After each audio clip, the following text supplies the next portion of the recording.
How to use Grab Express Delivery. Hello everyone. In this video, I will show you how to use Grab Express Delivery.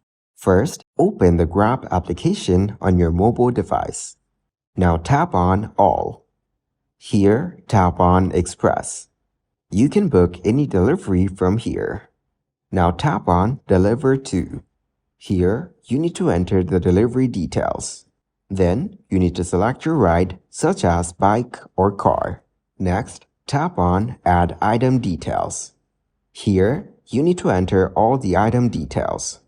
Now, enter all the necessary details like location and payment method, and place your order.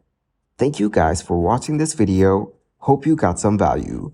Make sure to like the video and subscribe to the channel to get notified of new videos. See you in the next one.